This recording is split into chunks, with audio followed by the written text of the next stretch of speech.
Hey Tyria, welcome to Ready Up episode number 22. My name is Josh Davis, aka Grouch, aka Papa Grouch, aka Swag Monster.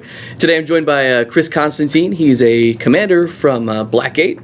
And today we're going to be talking about the upcoming World v World tournament and maybe some tips for new commanders and some other fun stuff. How's it going, sir? It's going well. Thanks for having me on the show, Josh. Yeah, thanks for coming out. We met you a couple weeks ago. Yeah. About a month ago, we took you out to lunch and You did.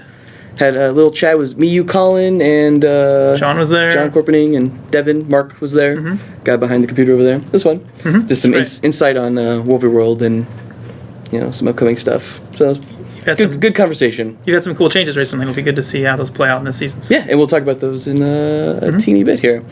So Blackgate Commander, Tier 1, right? Yep. Always going hard. Really busy. Yes, I can imagine. How long have you been commanding for?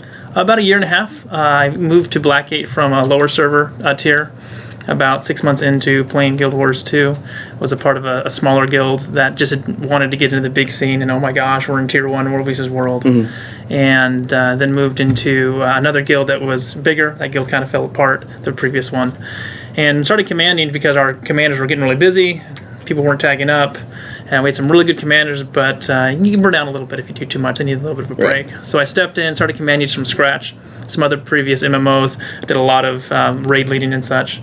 And so it was fun. It was definitely a lot of learning, a lot of mistakes, learning how to communicate, how not to make my Zerg wipe, if you will, too quickly. Did you have experience from other MMOs? Like, you said raid leading, but did you have like Realm versus Realm or No, none, sort of? Okay. None at all. And that I was actually all up. No one freak out here. I was all a PVE player originally, and I know those PVE players, raid environments. So I hadn't really worked in an environment where we were doing a lot of PvP, especially on a large scale, and even in smaller arenas and such. I wasn't very well versed, and so this was kind of it's a big change. Leading people was fun, but I'd done some of that before. But really adapting to the enemy tactics and the pace, things changing very quickly on the map was a good experience, a lot of fun.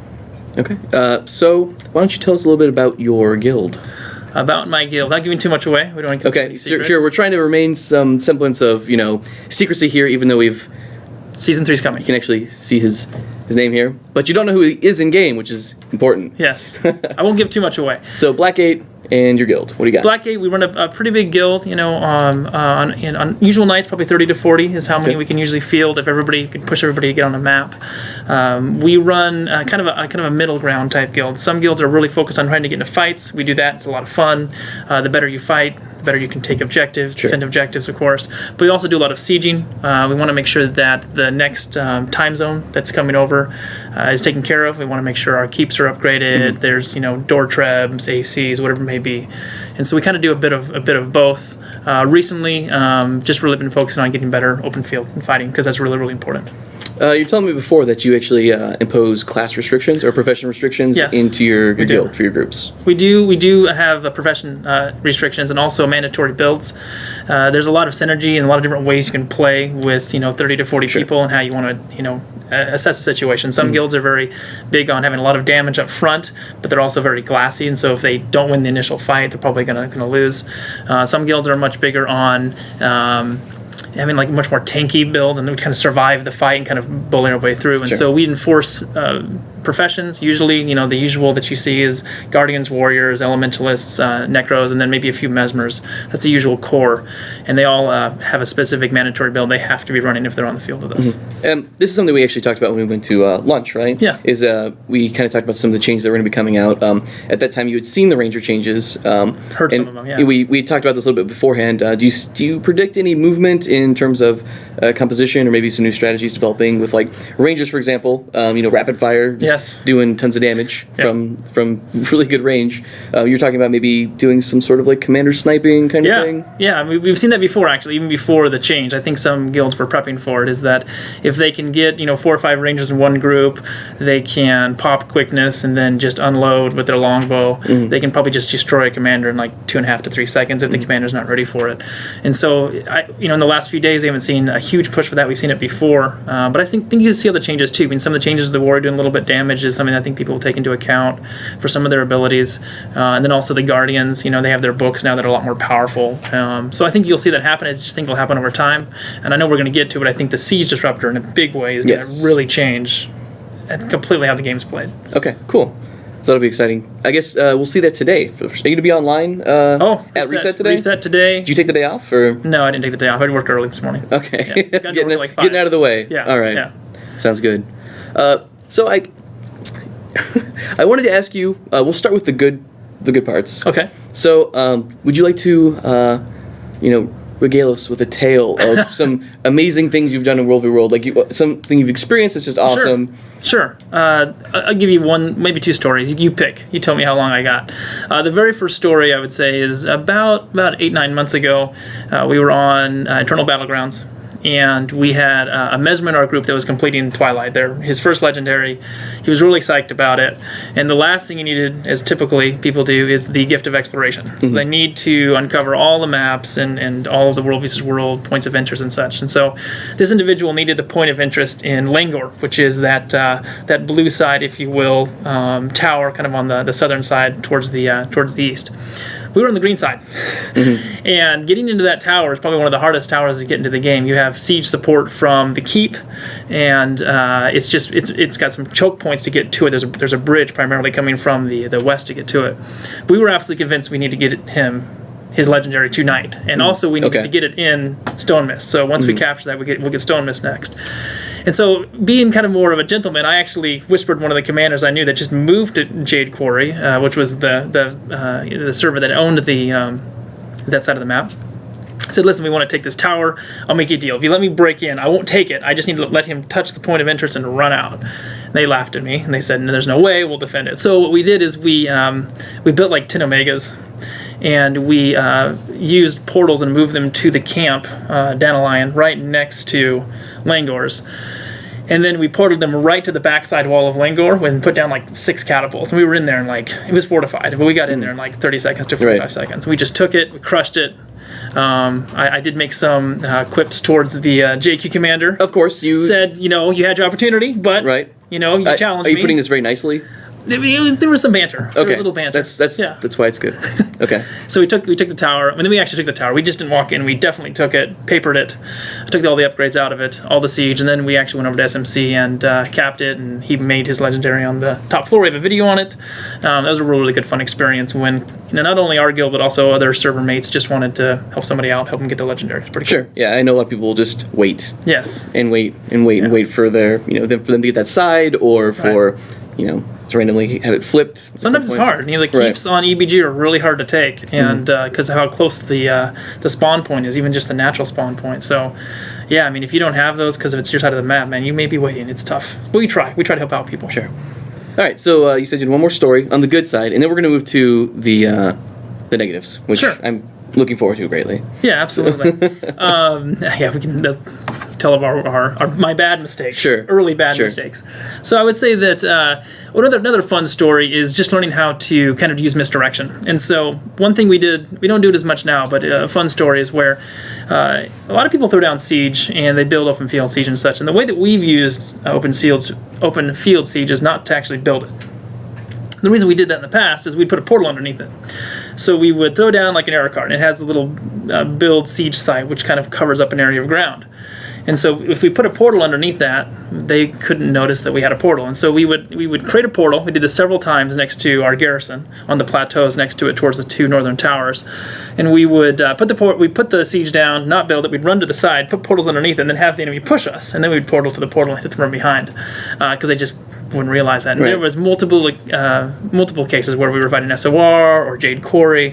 Where that tactic was a lot of fun to see pull off because if you can hit them when they don't see it coming, you can really you can annihilate people just really, really quickly. You can win the battle. A lot of fun. Cool. It's just very, the experience is what you make it, right? Yeah. There's so much stuff you can do. A lot of laughter. That's usually my experience when I jump into I'll jump into Blackgate, TeamSpeaker, heaven forbid, sometimes Jade Quarry. I haven't played in a while. Don't worry, Jade Quarry. But when I used to play on Jade Quarry, I would jump on and just listen to the banter, and it's always yes. yes. There's a lot of banter going on. Especially on reset nights. Friday night, people getting home, wanting to relax from the weekend, pounding, 1 or 10 beers. Yes, correct. People definitely have a good time. Definitely there are those alcohol-induced nights, no question. A lot of fun. Yeah, been there myself. Yeah. Quite often. Yeah. So I had this idea. I don't know if you ever watched Jimmy Kimmel before. Yeah. He has we're not going to do it today. Don't worry. Okay. But he has people, he has celebrities read, don't let your ego explode. But he has celebrities read mean tweets. Oh yes, I've heard. So I really wanted to NFL do that. Players and everything. Yeah, like hey X person, you're literally the worst person I've ever met in my entire ever seen, or like fun. Yeah. Well, I wanted to do that today, but I think we'll have to suffice with a negative story. But sure, maybe next time. Yeah. Here, come on, I can get some good matchup banter. Yeah. And it could be like, hey Chris, read this. Yes, read this, and it'll just be amazing. Yeah. So, rain check. But next time. So I would like you to tell us a story about the I guess one of the worst stories that you have from Overworld. Gosh, worst stories from World vs. World. I think some of the things that I've done in the past that have been the worst stories. One time I led my entire Zerg off a cliff, just once though. That's a good story though. That goes in the first category. You're doing this wrong. Try it again. That's true. Okay. So one thing that happens when you're attacking Keep is obviously there's enemies and they're defending it and such. And one thing that sometimes I forget to do is actually send in somebody ahead of me. So I may have 40 to 50 people on me. They could be hiding though, the enemy defenders, and kind of ambush me. On multiple occasions, I've made the mistake of just forgetting or just thinking, oh, they couldn't get back from the spawn that quick. There's no way let's just run in. They were there. And multiple times I've completely just wiped in a matter of 5 to 10 seconds. One pushed, as we call it. They just crushed us. One pushed. They pushed. No regrouping? They pushed. We died. Okay. And it was over. One and done. Gotcha. I've done that on several occasions, and it's pretty sad. Okay. People usually aren't very happy with me when I do that. Yeah, I can imagine. Yeah. So is that the worst story? Because that's actually not that for me. There's got to be just some. Besides people raging at me and yelling. Okay. I mean, the standard stuff. Standard. Okay. Hey, you're evil, and I'm creating all this fake siege and taking the supply from Garrison because you're a bad person. That's probably kind of bad, but this is something I did. I mean, when it comes to me actually doing something that completely wiped a group or made us lose a keep, that's. I've learned. I always send somebody in front to be the bait. You go in there and see what happens. How many is there over on the other side of the door? So I will tell my my good and bad story. Oh, okay. And I think I told you about this before when we were at lunch. Is I like to run Overworld with my not my commander tag. It's even worse. The ArenaNet tag, which is pretty much a big target. Kill me. Yes, please. Exactly. So you'll see two servers clashing, and then you'll run in the middle, and they will be friends all of a sudden, and just change. All of a sudden they're shaking hands. Yes. No, let's get that guy. He's pretty much the worst thing on the planet, and they'll chase me. But the good part of this is that oftentimes they'll just run into my my spawn, right, and they will just throw themselves into the guards. Mm-hmm. So I usually make a point of tagging with grenades. I'll throw them behind me, and then I just collect bags. That's awesome. It's great. That's awesome. Yeah. And I'm sure you've all seen videos of people doing fun things like that too, where the necromancer put down the fear wall, and put him off the ledge. Edge of the mist, and people just go, and he's all just laughing like a little. Oh man, it's great. That's a good tactic. We should try this because we've had that happen to us too. Other best story that has nothing to do with me though, and I'm sure a lot of people out there have seen this, is the video of Jessica Bodeger, someone from our Overworld team. Mm-hmm. They had downed her in Edge of the Mist, and they put down the ram and used the ram to knock her off the ledge. Well, I can't remember the guild, but there are a few guilds that employ that tactic. Yes, it's pretty great. Yes. And they'll see how long they control the person. They'll get rams in between, maybe a third ram. Just kind of punt them around? I have not seen that yet. Oh yeah, they punt them off the ledge. I've seen them punt them between two rams, which is a lot of fun. Okay. Yeah. It reminds me of a Suraball. Have you seen people play a Suraball? Yeah, it's pretty good. There you go. So you mentioned all the things that people say to you and make you rage. Mm-hmm. What is your biggest pet peeve? You mentioned people stealing supply. Biggest pet peeve. Gosh, what is my biggest pet peeve? I don't know. I don't know how open I can be. You tell me you shut me down. If I get ready to cut it. Cut it. Yeah, get ready.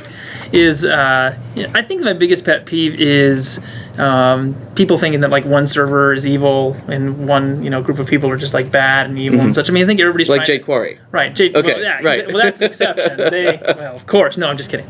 All servers are wanting to have a lot of fun. All players are going to want to have a lot of fun. I don't think any server should try to destroy another server, bring another server down, because if you do, you're not going to have people to play with in the end. Sure. It just kind of makes sense.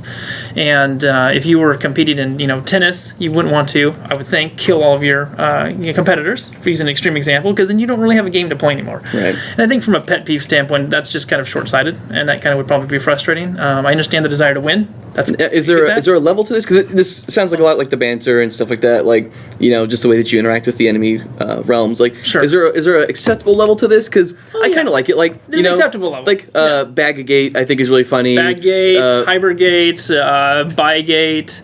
Well, we've got there's other servers too we can talk about. But every server's got its own little nickname. Sure. And sure. So I kind of think that stuff's fun, but I do agree that there's probably there's a limit. We can find a middle ground here, and we can make fun of each other, but not. There's a good place to do this though.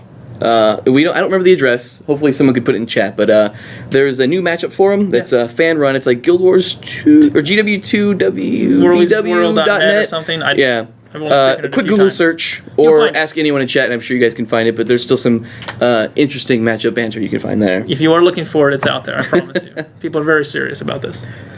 So you've been commanding for a long time. We have a new season starting today. We've got starts in 5 hours, right?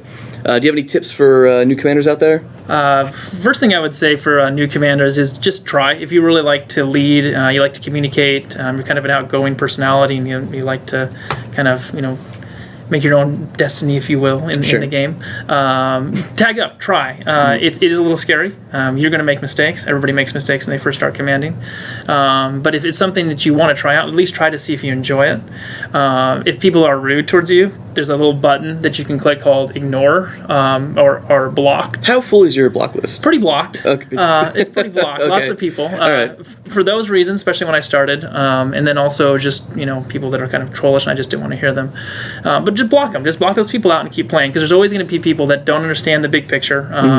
There's been times where an enemy's been taking, like, let's say, hills on Blackgate Borderlands. I'm defending garrison, and they're like, "You're losing hills. What's wrong with you?" I'm like, "Well, the garrison's kind of more important." So I just kind of block those people because they don't really understand what's going on. So I'd say encourage new commanders to do that, so you don't get kind of frustrated or burdened with people that just don't understand the big picture. Ask a lot of questions. Be willing to be wrong. You're not going to do everything first. Follow other commanders around that are really good. You'll know them on your server because they're crazy people that are always tagged up, chugging Red Bull nonstop. Especially now during the season, that's going to get a whole new level. We had commanders in season 1 one guy commanded 24 hours twice in 1 week. So there's some really crazy. That's it. I think he slept maybe this for 5 days. Maybe this time he'll do better. Yeah, right. I mean, the commitment. But definitely just try. Go out there and put your tag up. If there's a need on a map, no one's tagged up. If you need help, holler for it. Ask commanders that you know that are well known. People want to help because we want there to be a lot of more commanders out there, so we don't get burnt out. So that we want to follow too. It's a lot of fun to follow. It's a lot of fun to follow and just kind of blow things up. Right. So I encourage people to just try. That's the biggest thing. See if you enjoy it. Yeah. Pretty good advice. All right. So earlier you mentioned Siege Disabler and Guild Mastery. Woo. Big changes. So you had a chance to play with them, test them out? We've played a bit this week. Some people really tried the Siege Disruptor out and played it in a lot of different ways, trying to find out some of the tricks. I'm not going to tell you because that would be giving away our secrets. Right. He knows, but you all can do your own research. But a few things that'll be really interesting. We'll start with the Golem side first. Golems, once they break down a door or a wall, they're really, really fast. That's something we noted is that we broke down one of the southern gates at Bay on just a usual Borderland, and the Golem literally beat us to the inner door. We were running full swiftness, and he just booked it ahead of us, no question. So it takes out the need as much, at least when you're breaking down doors for portals, like the portal between doors, because Golems historically are very slow. Right. So that's interesting. The heal is interesting too for allies around you. You could potentially use them more in fights a bit. They're going to be a little bit more useful in fights. So I think those are big changes. And then for the Siege Disruptor, I think out of the two, that's going to have a much bigger impact on how the game is played. Sure. One thing that we found during Season 2, when we really had overwhelming forces hitting us on Blackgate, we just couldn't compete, is that making smaller teams of just literally 8 to 10 people, hopefully everybody had supply capacity maxed out so they could carry like 20 supply max. Having those smaller teams hit from multiple angles all over the map was a lot more effective because you just couldn't keep up with these larger 60-man groups because you just couldn't run from one side of the map to another as quickly as you needed to. And those teams could obviously never fight the bigger masses, but they could attack the structures. Well, with the Siege Disruptor in place, a big blob is really shut down by just one guy. Excuse me. So if you have rams on a gate, if you have catapults stacked up on the side of a keep, you're not going to be effective if a guy just throws out one grenade and you don't do anything about it. You don't stop him, you don't CC him, whatever it may be. So just in the 3 days that we've had the season or the matchup going, right? Sorry. Have you seen people moving towards using more catapults, trying to take gates down, taking walls down? Are people doing walls more often now? Yeah, I would say the catapults are becoming more important. Also, just spreading them out, where catapults usually will be stacked up very tightly, so you can increase the healing on the group that are being attacked, or if there's arrow carts on them. But now you're seeing catapults spread out so far that the explosion range is pretty good, and the range of the siege disruptor is pretty long. It's 1,200 range, if I recall it, from the throwing range, and so you really want to have your catapults spread out. It's hard in some positions. It makes you decide, should I really even attack from this angle? Doesn't make sense. Is there more opportunities now for like havoc groups or gank groups to come in and take those guys on the catapults out, since they're more spread out and kind of doing their own thing on the sides? I mean, to a degree. I mean, the catapults aren't so spread out that you can't run from one to the next pretty quickly, probably within 5 or 10 seconds. But what you do is reduce the healing. So you could if you were up on the walls attacking somebody with catapults, you could focus all your DPS in one spot, kill one catapult, and then go to the next one. And it'd be hard to defend them if they kept moving their targets constantly. So it'll make it interesting. I think golems will have a lot bigger play. As you guys know, reading probably from the notes, that the siege disruptor only lasts for 20 seconds on golems, and golems can stay spread out very quickly because they can just move, especially omegas. And so I think that golems are going to play a much bigger role. I think you'll see a lot of golem rushes, and also I think you'll see just hitting from different angles, where they'll split up into smaller groups, and you'll see people hit from different angles, which should be hard for people to keep track of. Let's say it that way. A lot of times when you're a scout, you're looking at, say, Watergate Garrison, and you see the enemy of 20 there, and you're focused on, you're trying to beat them off with an arrow cart or a cannon, whatever it may be. And if you snuck into that group around on the south side or on the northwest side of Garrison and just had them break down a door or a wall, they're not going to usually see that if they're not putting up any orange swords or anything. And so I think that tactic will become more and more viable, just because that scout is that much more effective if they have a siege disruptor. How's defending with the new siege assailer trick? It's easier at the end of the day. It buys time. I mean, one thing I learned very quickly from playing and commanding is that upgrades on a keep really are not to keep the enemy out. It's just to keep them out longer. It buys time for your main force to come and clear them out. And the siege disruptor just extends that life and says, well, the golem's going to be doing more damage now, so that's kind of a scary thing. But now if I can throw a disruptor on 2 or 3 golems, I just bought myself a lot of time. And if I have supply in the keep, I can keep rotating, and I can just throw another trap down, another trap down, another trap down, and that buys you time where the other force, your main force on another map or somewhere else on the current map, can actually get to you and actually defend the keep. So it'll make a huge difference. Okay. So another new thing that came in. So 2 other things I want to talk about actually. So color commander tags, right? I was talking to you about this a bit before.